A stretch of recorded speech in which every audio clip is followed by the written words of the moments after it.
میں یہ بات عرض کر دینا چاہتا ہوں کہ اس وقت ہمارے نوجوانوں کو، ہمارے بھائیوں کو، سرکردہ لوگوں کو، سرمایہ داروں کو، منصب و جاہ والوں کو پتہ نہیں کیا ان کے دماغ پر یہ چیز سوار ہے کہ ہمیں منبر و محراب پر کھڑا ہونے والا امام، عالم، مفتی، حافظ قرآن اور ہمارا شرعی ذمہ دار بالکل نیٹ اینڈ کلین ہو اور وہ گناہ اور خطا سے اور عیوب سے، نقائص سے معصوم ہو۔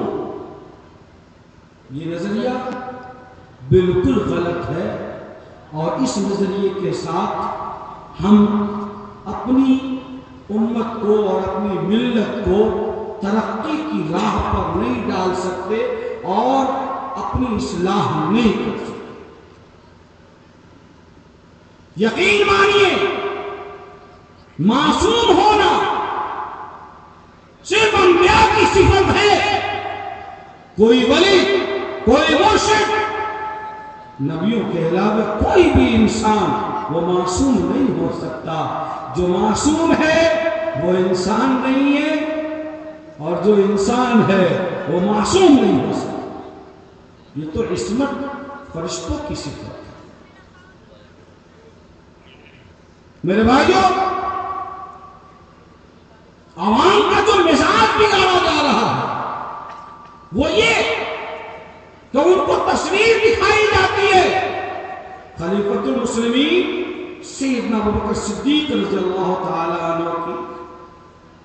اب یہ آدمی اپنی مسجد کے منبر و محراب پر اپنے امام کو حضرت صدیق اکبر رضی اللہ تعالی عنہ کے آئینے میں دیکھ رہا ہے، تو وہ کہتا ہے کہ نہیں، امام تو حضرت صدیق اکبر رضی اللہ تعالی عنہ جیسا ہونا چاہیے۔ پھر وہ آدمی اپنے رہنما کو سیدنا فاروق اعظم رضی اللہ تعالی عنہ جیسی جلالت شان کے ساتھ دیکھنا چاہتا ہے۔ کہتا کہ نہیں، یہ آدمی میں یہ خامی ہے، اس میں یہ کمی ہے، اس میں یہ نقص ہے۔ ہم کو تو امام، ہم کو تو اپنا مفتی، ہم کو تو اپنا خطیب، ہم کو تو اپنا قاری سیدنا فاروق اعظم جیسا ہونا چاہیے، اور ان جیسا ہم کو چاہیے۔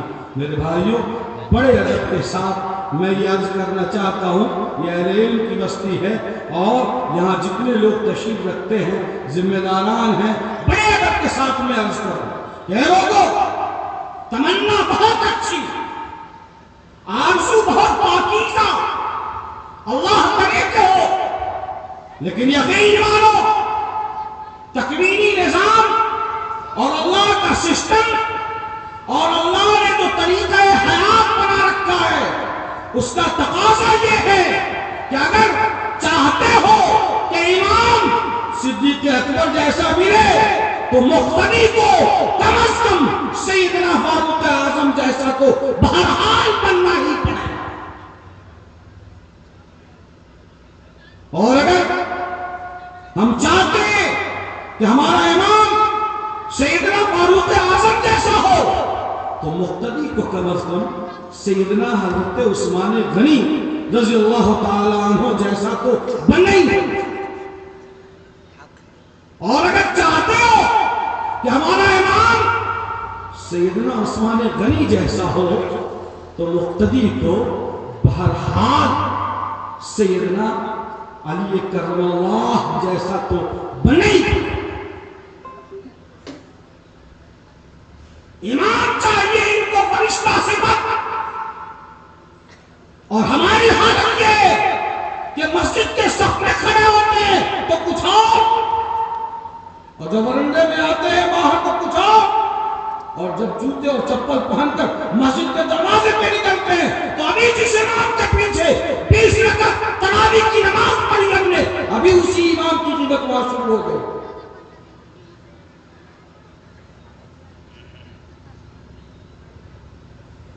اس لیے میرے بھائیوں، تجزیہ ہمیں یہ کرنا ہے کہ یہ شخص جو منبر پر چڑھ کر اللہ اور اس کے رسول کے حوالے سے کوئی پیغام دے رہا ہے، اس کا قرآن مجھ سے اچھا ہے یا نہیں؟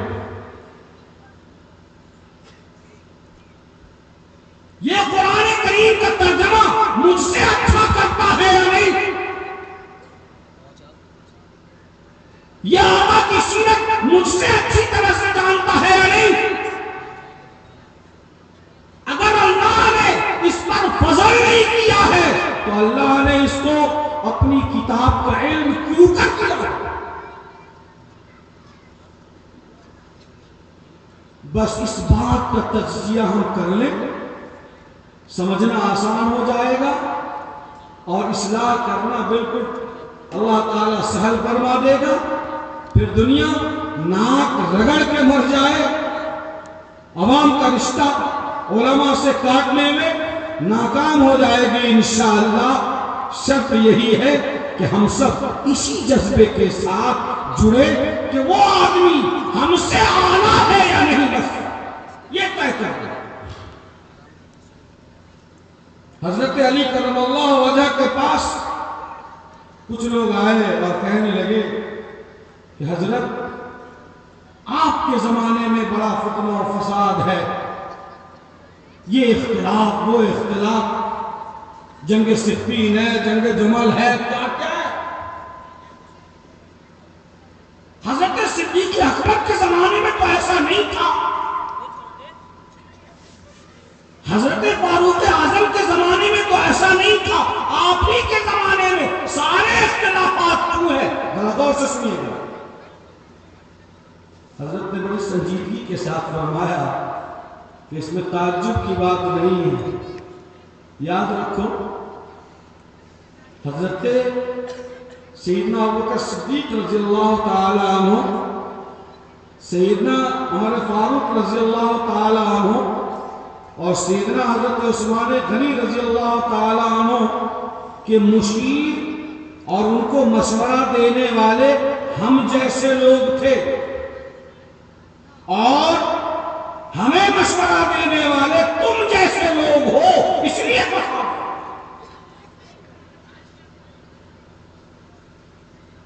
سمجھیے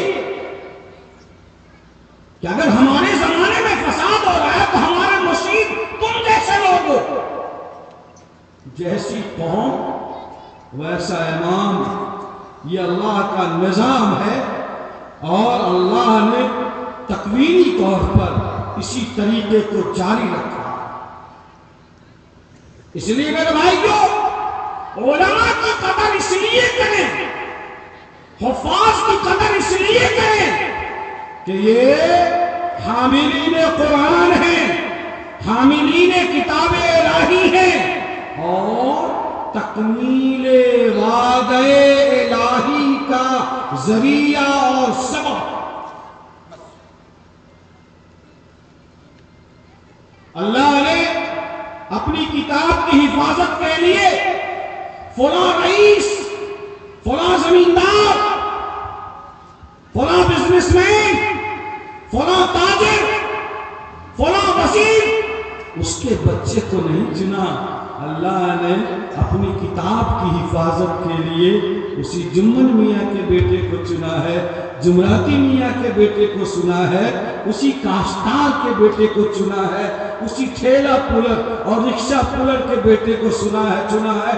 ذالک فضل اللہ یؤتیہ من یشاء، یہ تو اللہ کا فضل ہے، اللہ جس پر چاہے اپنے فضل کو ظاہر فرما دے۔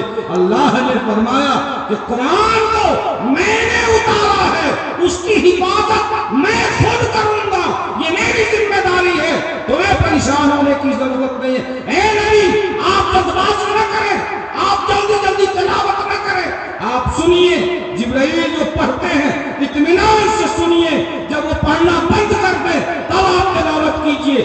آپ کو یہ فکر نہیں ہونی چاہیے کہ جبرائیل تلاوت کر کے چلے جائیں گے اور قرآن کریم ہمارے قلب و جگر سے محو ہو جائے گا۔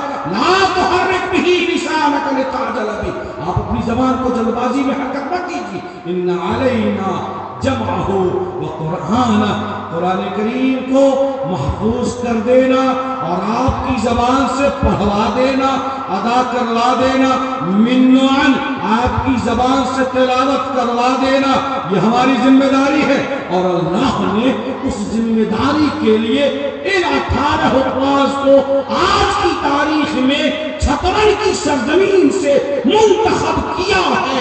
گویا کہ اللہ نے اپنے وعدے کے تکمیل کے لیے جن لوگوں کو چنا ہے ان میں آج 18 خاندان کے حفاظ اس آبادی سے آج کی تاریخ میں شامل ہو گئے، الحمدللہ۔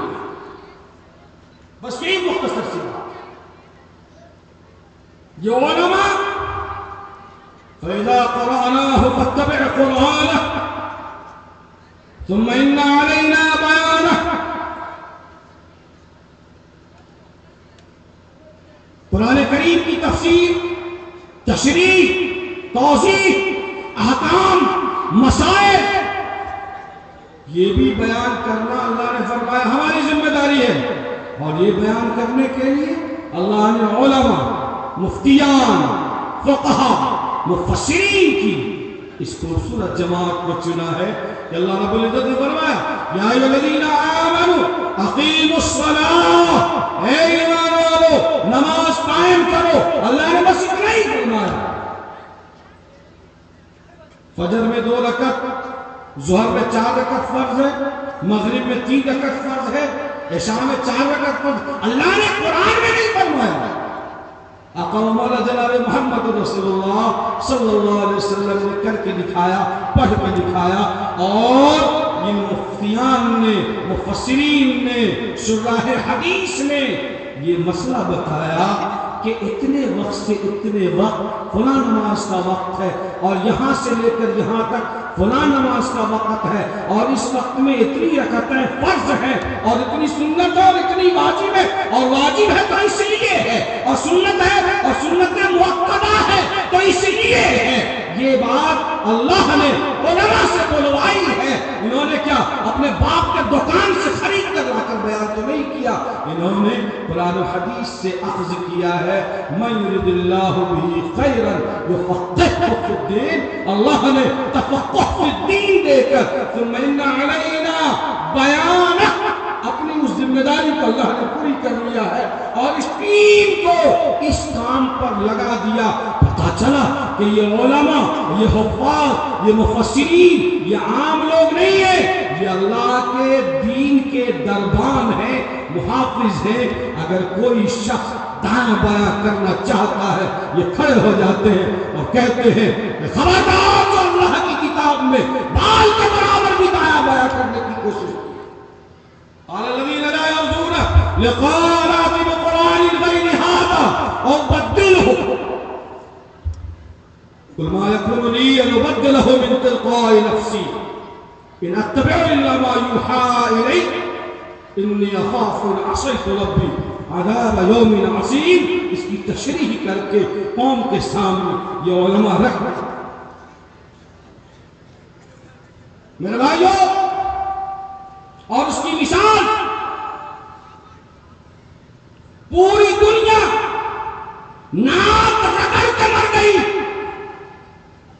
الفرقان اور فلاں کتنی کتابیں علماء مستشرقین نے، یہودیوں نے، عیسائیوں نے قرآن میں تحریف کر کے چھاپ ڈالی اور تقسیم کر کے رکھ دیا، لیکن اللہ نے جس ٹیم کو اپنی کتاب کی حفاظت کی ڈیوٹی پر مقرر کیا ہے وہ آج بھی چیخ چیخ کر یہ بات کہہ رہے ہیں کہ قول محمد، قول خدا، فرمان نہ بدلا جائے گا، بدلے گا زمانہ لاکھ مگر قرآن نہ بدلا جائے گا۔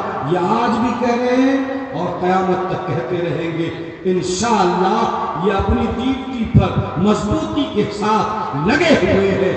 اگر بات آتی ہے یونیفارم سول کوڈ کی، اگر بات آتی ہے قانون وراثت میں تبدیلی کی، اگر بات آتی ہے قانون نکاح میں مداخلت کی، اگر بات آتی ہے قانون کسٹڈی میں تبدیلی کی، اگر بات آتی ہے قانون ولایت میں تبدیلی کی، یہ علماء کھڑے ہوتے ہیں اور سر بکف ہو کر اللہ کے دین کے دربان ہے، اللہ کی کتاب کے محافظ ہے، احکام شریعہ کے محافظ ہے، یہ اعلان کرتے ہیں اور برملا کہتے ہیں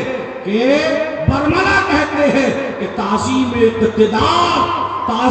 اقتدار ضروری تو ہے، مگر اتنا نہ سر جھکا کہ دستار گر پڑے۔ ہم دستار کی قیمت پر، ایمان کی قیمت پر کوئی سودا نہیں کر سکتے۔ ہم قرآن کے ساتھ، اسلام کے ساتھ جیتے رہیں گے۔ فلاں قانون اللہ کی کتاب میں تبدیلی کا باعث ہے، اس لیے ہمارے لیے ناقابل قبول ہے۔ یہ اعلان کون کر رہا ہے؟ یہ اعلان علماء، آل انڈیا مسلم مسئلہ بورڈ کے پلیٹ فارم سے، یہ اعلان علماء امارت شریعہ بہار جھارکھنڈ کے پلیٹ فارم سے، یہ اعلان علماء جمعیت علماء ہند کے پلیٹ فارم سے کرتے ہیں اور بتاتے ہیں کہ دیکھو مسلمانوں، ہم وہ قوم ہیں جو جان دے کر ایمان بچاتے ہیں، ہم ایمان بیچ کر جان بچانے والے لوگ ہیں۔ سب میرے بھائیوں، یہ کام تو اس ٹیم نے کیا اور کر رہی ہے الحمدللہ۔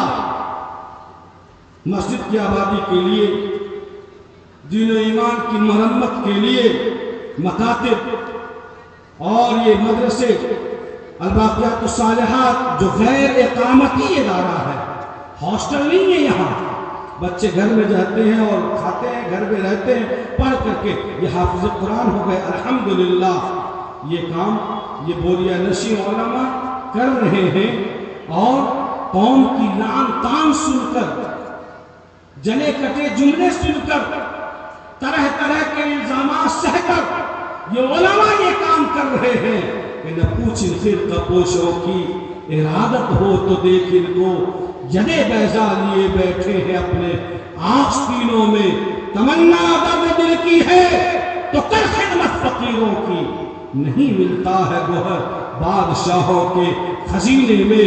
میرے بھائیوں، میں علل اعلان یہ بات کہنا چاہتا ہوں، آج لاک ڈاؤن کا زمانہ ہوا، ہر دروازے پر نماز شروع ہوئی، ہر گھر میں تراویح کا سلسلہ قائم ہوا۔ آپ ایمانداری کے ساتھ بتاؤ تو مولانا نسیم نظر قاسمی صاحب نے اس آبادی میں حافظ قرآن کی کمی ہونے دی؟ کوئی یہ کہہ سکتا ہے کہ مجھے ایمان نہیں ملا؟ تراویح پڑھانے کے لیے حافظ قرآن مجھے نہیں مل سکے؟ ہے کوئی آدمی جو یہ بات کہے؟ ہماری مسجدوں میں ماشاءاللہ تراویح کی نماز پڑھانے کے لیے یہ حفاظ باقاعدہ آپس میں مقابلہ ہوتا ہے اور آپس میں امتحان ہو کر کے پھر منتخب کیے جاتے ہیں۔ میں سمجھتا ہوں کہ ہر گاؤں کی مسجد میں تقریباً یہی معاملہ ہے۔ یہ کام اس ٹیم نے، اس جماعت نے کیا اور قوم کے سامنے رزلٹ واضح ہے، دیکھ سکتے ہیں۔ میں پوچھنا چاہتا ہوں بڑے ادب کے ساتھ کہ آج اگر بابری مسجد کا معاملہ درپیش ہوا اور آل انڈیا مسلم مسئلہ بورڈ اس میں فریق بنا اور یہ گنہگار چھوٹے اس کا ایک رکن ہے، اس لیے یہ بات کہہ سکتا ہے کہ کیا قوم نے ہمیں اپنے مسائل کو کوٹ میں رکھنے کے لیے کوئی ایسا باوقار، ذی شعور اور بہت ہائی فائی وکیل دیا؟ ہمیں مجبور ہو کر راجیو دھون جی کو لینا پڑا، کپل سبل جی کو لینا پڑا۔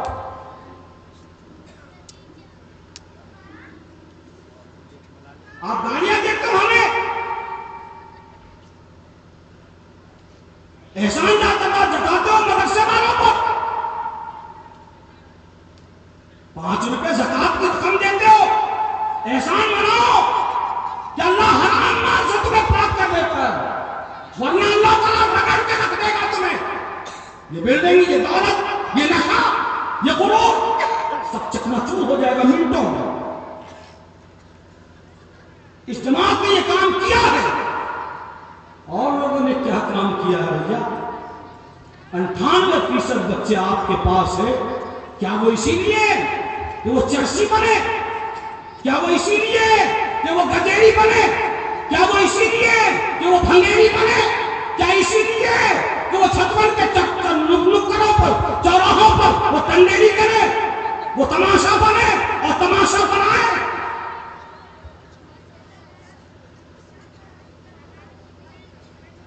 یہ ٹائلز، یہ ماربل، یہ بلڈنگ، یہ آشائش، یہ آرائش، یہ زیبائش، یہ نمائش، یہ صوفے، یہ ساری کی ساری چیزیں آ گئی ہیں.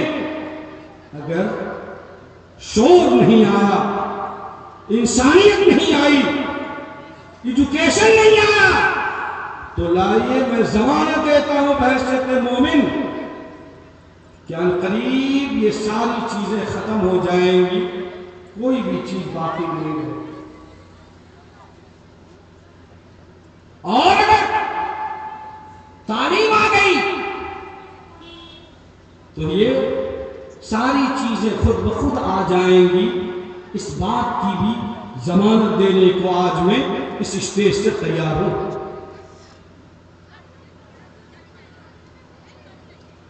کیا یہ قوم کے لیے شرم کی بات نہیں ہے، آج کی بات نہیں ہے کہ ہماری بیٹیاں جن پر حجاب لگانا، نقاب لگانا مومنہ ہونے کی حیثیت سے واجب ہے، لازم ہے، قرآن کا حکم ہے، آج یہ بیٹیاں بے محابہ، بے حجابانہ یہ اپنے محلے سے 4 کلومیٹر پورب، 5 کلومیٹر اتر دکھن جاتی ہیں دوسروں کے ہاں کوچنگ سینٹر پر.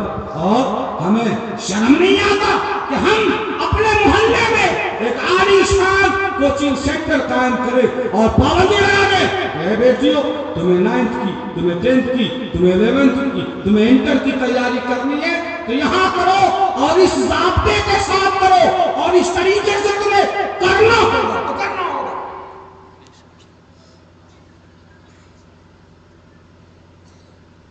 تو ہی ناداں چند کلیوں پر قناعت کر گیا، تو ہی ناداں چند کلیوں پر قناعت کر گیا، ورنہ گلشن میں علاج تنگی دہاں بھی ہے. اپنی فکر ہے، میں سمجھ سکتا ہوں، اور بحیثیت قاضی مجھے یہ حق ہے کہ میں ببانگے دہن یہ بات کہوں کہ اس آبادی میں میں اگر چاہوں تو انگلی پر گنا سکتا ہوں کہ کم سے کم اللہ کے فضل و کرم سے 1 درجن سے زائد آدمی کروڑ پتی نہیں بلکہ اس سے بھی اوپر کی حیثیت ہے، اور اللہ نے اپنا فضل فرمایا ہے. اگر وہ چاہیں تو چھتون میں ہماری بیٹیوں کے لیے، ہماری بھتیجیوں اور بھانجیوں کے لیے وہ شاندار انجینئرنگ کالج کھول سکتے ہیں، جس میں پردہ بھی ہو، جس میں دین بھی ہو، جس میں ایمان بھی ہو، جس میں کوالٹی بھی ہو، جس میں فن بھی ہو، جس میں ٹیلنٹ بھی ہو. وہ کر سکتے ہیں اور نہیں کر سکتے.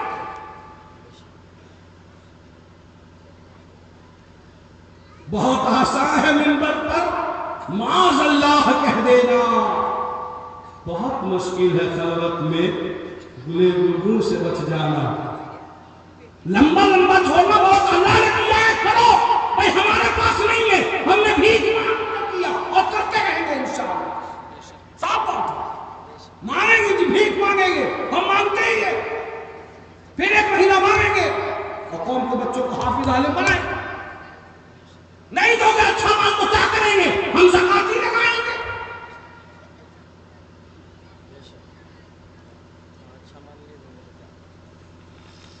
آپ بھی کرو، کر کے دکھلاؤ. میرے نوجوانوں، باتیں آئی، ہمارے بھائی مولانا مظفر صاحب نے بھی کہی، ہمارے بھائی جناب مولانا نسیم رضا صاحب نے بھی باتیں کہی ہیں، اور ہمارے مولانا سمیع اللہ ندوی صاحب بھی بہت ہی پرجوش گفتگو کر کے وہ ہمارے سامنے اور رخصت ہوئے. میں صرف یہ کہنا چاہتا ہوں کہ اس ملک میں کیا ہو، چوراہے پر، اس دکان پر، وہ آپ کی جو مسجد ہے، وہاں جو چائے کی دکان، وہاں بیٹھ کر مولانا یہ مت سمجھیے کہ میں رکتا نہیں تو میں گزرتا نہیں ہوں.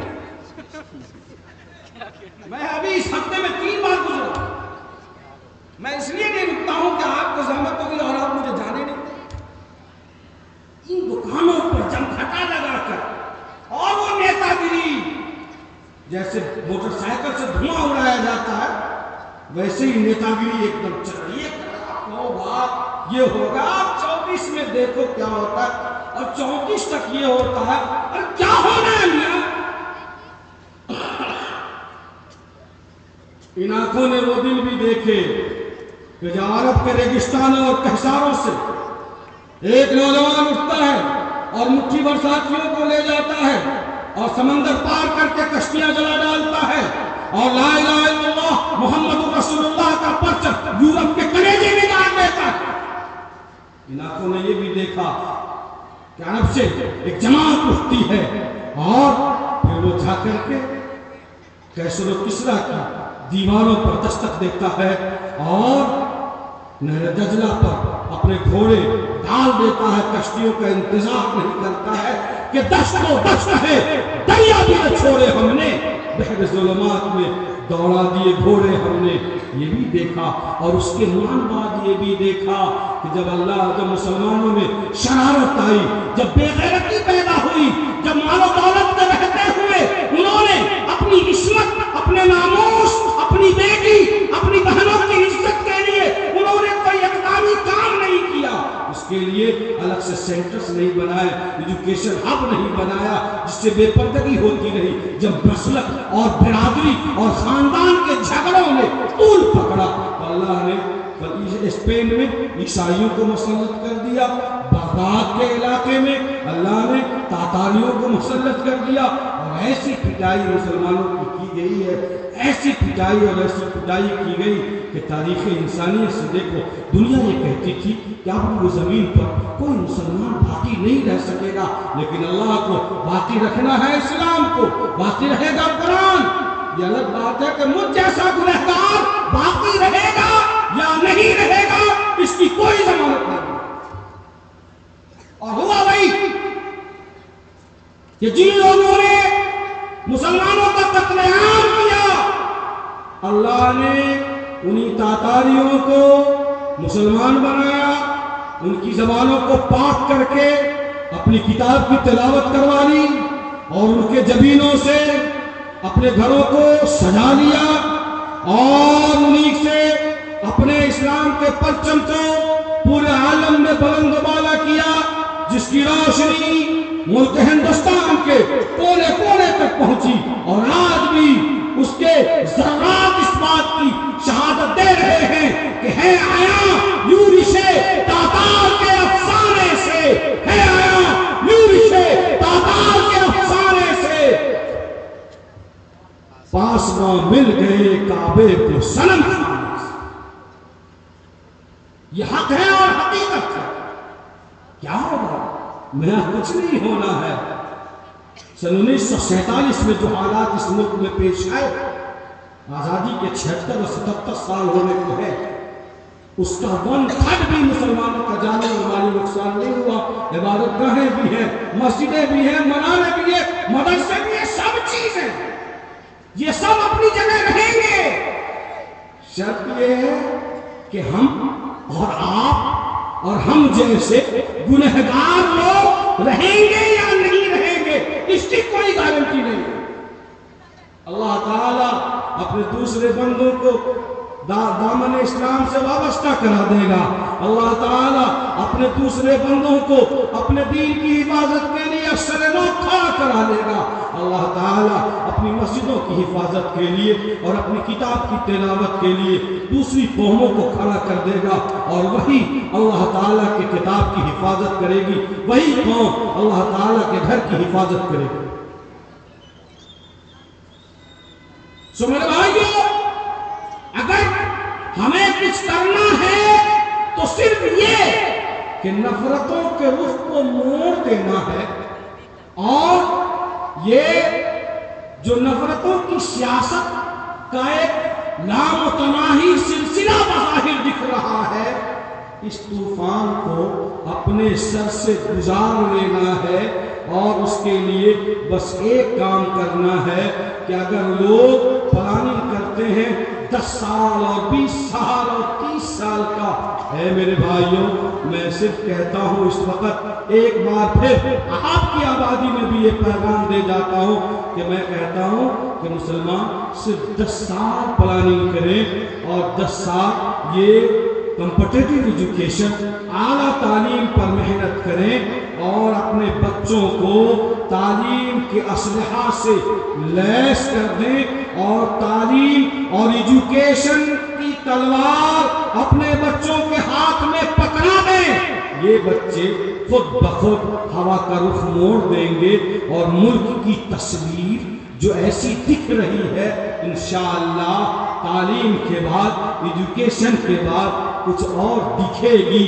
یاد رکھیے کہ جب اس ملک میں اے پی جے عبدالکلام بابائے میزائل بن سکتے ہیں، اور اس اعزاز میں انہیں ملک کا صدر جمہوریہ بنایا جا سکتا ہے، اور ملک کی سب سے بڑی کرسی ان کے قدموں میں بچھائی جا سکتی ہے، تو کیا اگر ہمارے بچے ان کرسیوں پر بیٹھیں جہاں سے قوموں کی تقدیروں کے فیصلے لکھے جاتے ہیں، تو انشاءاللہ کیا ملک کی تصویر نہیں بدلے گی؟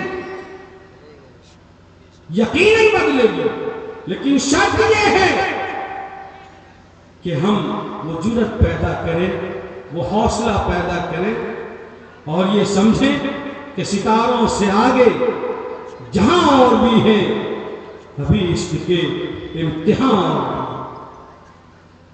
میرے بھائیوں، مجھے بہت ہی تکلیف ہوتی ہے اس وقت جب میں یہ دیکھتا ہوں کہ ہمارے معاشرے میں ایسے لوگ الحمدللہ موجود ہیں، محلے میں موجود ہیں، ہمارے اڑوس پڑوس میں موجود ہیں، جو ہماری بچیوں کے لیے حجاب کے ساتھ، پردے کے ساتھ اعلیٰ تعلیم کا انتظام کر سکتے ہیں، پھر بھی اگر نہ کریں تو یہ ہمارے لیے افسوس کی بات ہے، اور یہ نظریہ ہمارے لیے انتہائی خطرناک ہے اور انتہائی حیرتناک ہے۔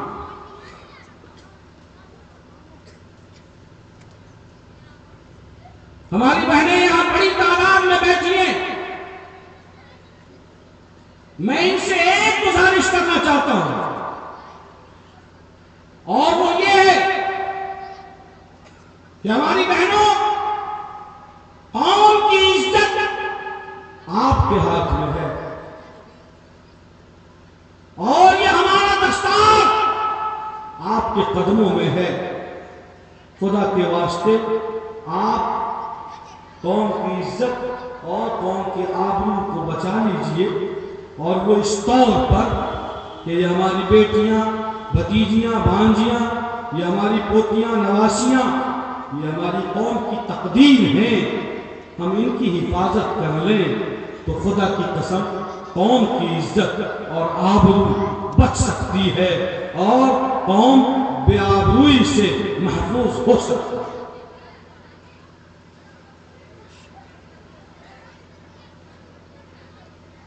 میری بہنوں، کیا یہ سچ نہیں ہے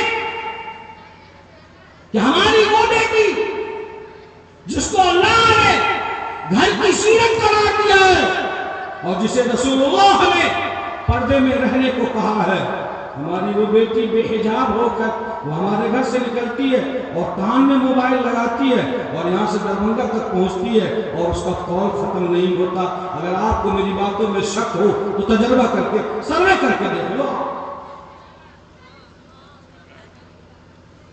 ہم نے یہ مانا کہ بے شک موبائل وقت کی ہم ضرورت ہے،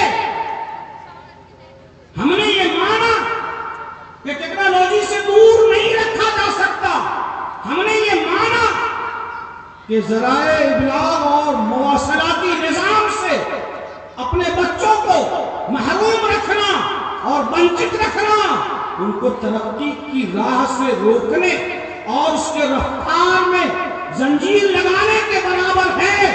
بے شک یہ بات صحیح ہے، لیکن ہم نے یہ بھی تو کہا کہ ہماری بیٹیوں اور بہنوں، کم سے کم ہم کو یہ بھی تو سمجھنا ہے کہ میں صرف ایک عورت نہیں ہوں، میں مومنہ ہوں،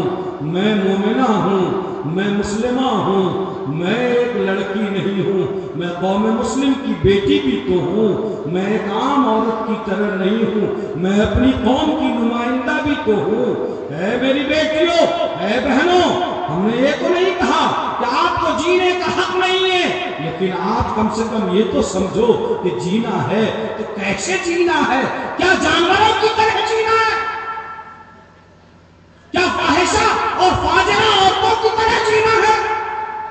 کیا ناچنے اور گانے والیوں کی طرح جینا ہے؟ کیا زلفوں کو لہرا کر جینا ہے؟ کیا جسموں کو دکھا کر جینا ہے؟ کیا عریانیت کے ساتھ جینا ہے؟ کیا حیوانیت کے ساتھ زندگی گزارنی ہے؟ نہیں، ہمیں جینا ہے حضرت فاطمہ الزہرا کی کنیز بن کر جینا ہے، ہمیں جینا ہے اماں عائشہ صدیقہ کی بیٹی بن کر جینا ہے، ہمیں جینا ہے ماں خدیجہ الکبریٰ کی کنیز بن کر جینا ہے، امہات المومنین کی باندی اور کنیز بن کر جینا ہے۔ ہمارے لیے آئیڈیل کوئی ناچنے والی، گانے والی، مٹکنے والی، دوسرے کو لبھانے والی، اپنے ناز و انداز سے اپنے آپ کو دکھانے والی ایسی عورتیں قوم مسلم کی بیٹیوں کے لیے آئیڈیل نہ تھی، نہ ہے، نہ قیامت تک رہے گی۔ یا نساء النبی لستن کاحد من النساء، اللہ نے فرمایا کہ اے نبی کی عورتوں، اس سے مراد تمام مومنہ خواتین ہے۔ اے مومنہ خواتین، تم عام عورتوں کی طرح نہیں ہو، تم فلاں اور فلاں کی طرح نہیں ہو، تم فلاں اور فلاں فاسقہ، فاجرہ، تم مکارہ اور تم ایسی عورتوں کی طرح نہیں ہو۔ لستن کاحد من النساء، بلکہ تم اسپیشل ہو، اور اسپیشل اس لیے ہو کہ تمہاری گود انبیاء کی آماج گاہ ہے، تمہارا آغوش نبیوں کی آماج گاہ ہے، تمہارا آغوش ولیوں اور بزرگوں کی آماج گاہ ہے، تمہارے آغوش میں یہ حفاظ پلتے ہیں، علماء پلتے ہیں، اتقیاء اور اسقیاء پلتے ہیں۔ تمہارے آغوش اور تمہارے گود کی گرمی سے نبیوں نے توانائی پائی ہے، اور آقا و مولا جناب محمد رسول اللہ صلی اللہ علیہ وسلم نے یہی وجہ ہے کہ تمہارا رتبہ بیان کرتے ہوئے فرمایا کہ عورت اگر ماں کی شکل میں آ جائے، الجنت تحت اقدام امہاتکم، جنت تمہاری ماں کے قدموں کے نیچے ہے۔ عورت اگر بیٹی کی شکل میں آ جائے تو آقا نے فرمایا من عال جاریتین حتی تبلغ جاءہ وانا یوم القیامت ہاکذا وضم بین اصابعیہ، کہ بیٹی کا باپ جنت میں میرے ساتھ جائے گا۔ عورت اگر بہن کی شکل میں آ جائے تو وہ جہنم کے درمیان آر اور پردہ ہے۔ عورت اگر بیوی کی شکل میں آ جائے، فرمایا سرور کائنات صلی اللہ علیہ وسلم نے الدنیا کلھا متاع وخیر متاع الدنیا المرأة الصالحہ، کہ دنیا کی سب سے حسین ترین نعمت نیک بیوی کا ملنا ہے۔ یہی وجہ ہے کہ اللہ کے رسول صلی اللہ علیہ وسلم نے یہ مقام و مرتبہ بتایا ہے۔ قرآن نے کہا ان اتقیتن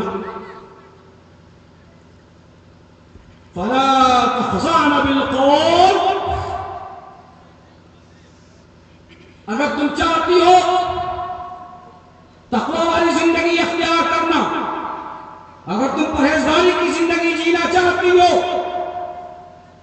اگر جنت کے راستے پہ چلنا چاہتی ہو، اگر تم پاک دامنی عفت و عصمت کی زندگی جینا چاہتی ہو، فلا تخضعن بالقول، قرآن کے انداز کو دیکھیے، قرآن کے لہجے کو دیکھیے، اس کے لینگویج کو دیکھیے۔ قرآن نے کہا اگر تم پاکیزہ زندگی جینا چاہتی ہو فلا تخضعن بالقول، تو دیکھو جب تم بات کرو تو بات کرنے میں سافٹ کارنر پیدا مت کرو۔ جب تم بات کرو تو ناز و نخرے سے بات مت کیا کرو کسی غیر سے،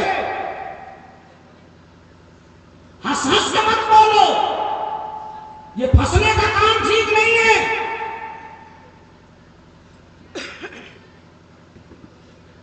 بار بار بات مت کرو، لچک سے، ناز و نخرے سے، انداز سے، اردو کے اشعار سے، اچھے اچھے جملوں اور الفاظ سے۔ خبردار، معلوم ہونا چاہیے کہ دشمن جو جال بچھا رہا ہے ان جال بچھانے والے شکاریوں کو اردو زبان اس لیے بھی سکھائی جا رہی ہے تاکہ اچھے الفاظ بول کر دل کو موہنے کا کام کرے اور جال میں پرندوں کو پھنسا سکے۔ میرے پاس اتنا ٹائم نہیں ہے، ورنہ اس کا مطلب یہ نہیں ہے کہ ہمارا اس موضوع پر مطالعہ نہیں۔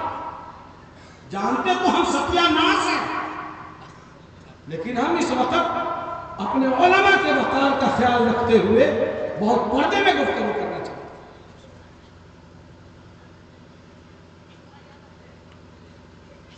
مٹک کے بات مت کرو، موبائل اٹھایا اور وہاں سے بچے کو یہاں اسکول چھوڑنا ہے، اتنا لمبا موبائل کان میں لگ گیا۔ کون سی کمپنی ڈیل کرتی ہو میری بیٹیوں؟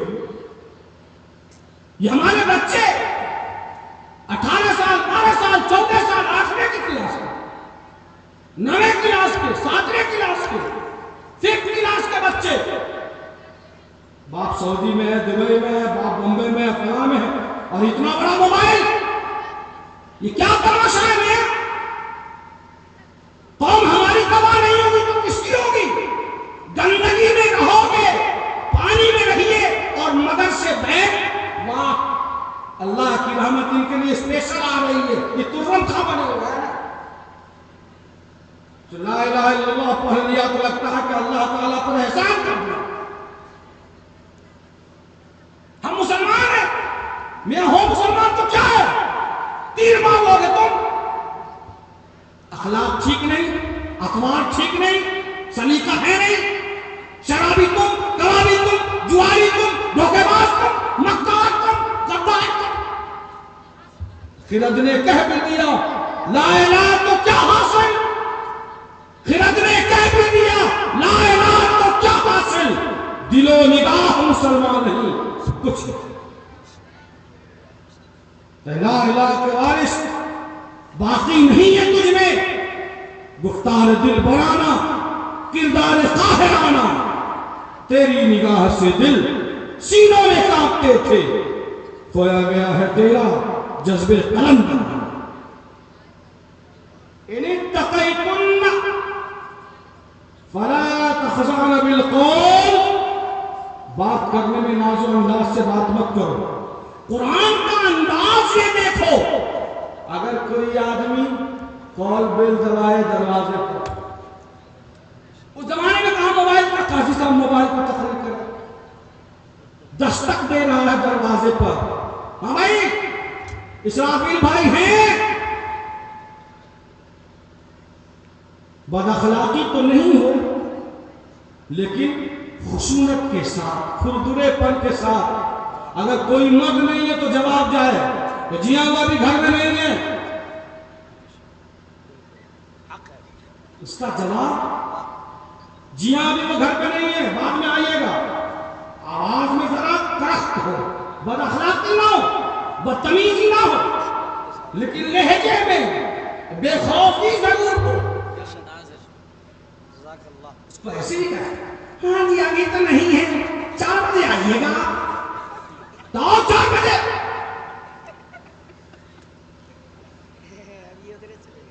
قرآن نے کہا دروازے کے پیچھے سے من وراء الحجاب دستک دے، فلا تخضعن بالقول۔ میری بیٹیوں کو سے سنو،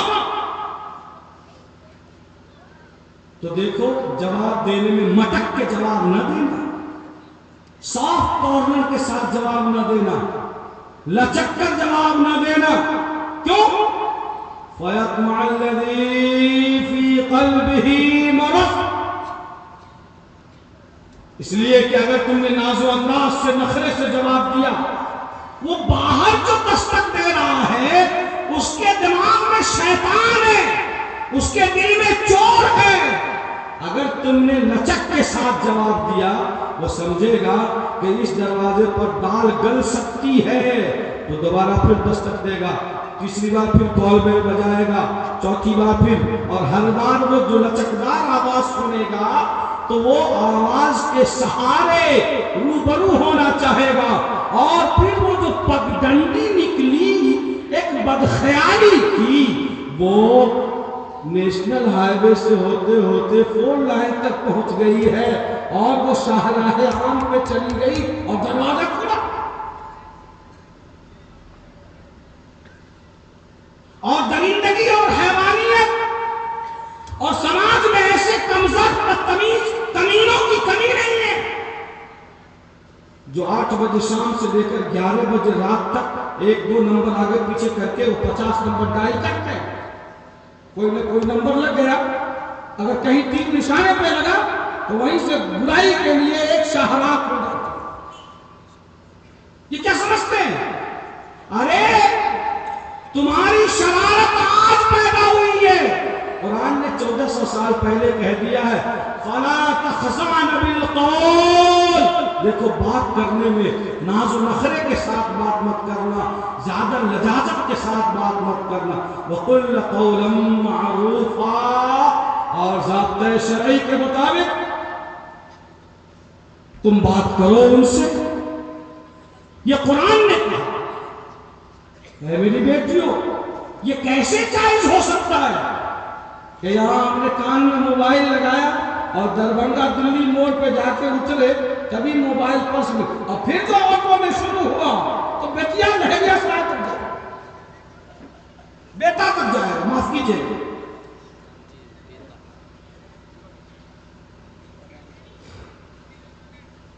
اب سوال یہ پیدا ہوتا ہے، اور یہ بچے جو 11 بجے اور 12 بجے تک موبائل لے کے ایسے ایسے کرتے رہتے ہیں، کبھی ان سے پوچھئے کہ بھیا کون سی کمپنی چلا رہے ہو؟ چھتون میں بیٹھ کے دبئی میں ڈیل، واہ بیٹا کمال ہے. یہ کون سی ایکسپورٹ ہے یا امپورٹ ہے؟ کون سی کمپنی چلا رہے ہو؟ یہ 12 بجے رات تک تم موبائل کہاں ہو؟ اے میری بیٹیوں بہنوں، آپ کی یہ ذمہ داری ہے. اللہ کے رسول صلی اللہ علیہ وسلم نے فرمایا کلکم راع وکلکم مسئول عن رعیتہ.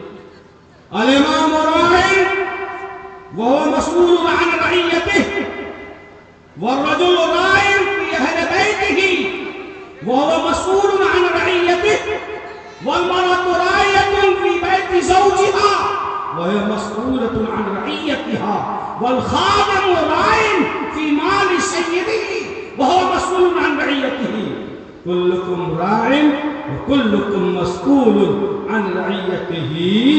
ماں کی ذمہ داری ہے کہ وہ بیٹیوں پر نگاہ رکھے، خالہ کی ذمہ داری ہے، پھوپھی کی ذمہ داری ہے، بھابھی کی ذمہ داری ہے، بڑی بہن کی ذمہ داری ہے کہ اگر کوئی بچی وہ چھت کے بالا خانے پر ہے، وہ کچن میں ہے، وہ ڈرائنگ روم میں گھنٹوں موبائل لیے ہوئے، یہ حق بنتا ہے آپ کو کہ پوچھئے آپ کہ تم کہاں بزی ہو، کن سے بات کر رہی ہو. سمجھائیے پیار سے، اور میرے اس جملے کو آپ ضرور لے کر جائیے کہ اپنی بیٹیوں پر، اپنے بیٹوں پر چیتے کی نگاہ رکھیے اور سونے کا نوالا کھلائیے.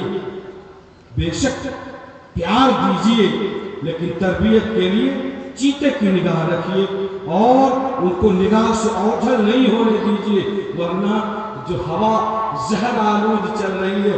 کورونا میں اپنے بچوں کو نکالتے تھے، کیسے ناک میں ماسک لگا کر، اور بلا ضرورت تو ایک قدم نہیں کوئی اپنے بچوں کو گھر سے نکلنے دیتا تھا.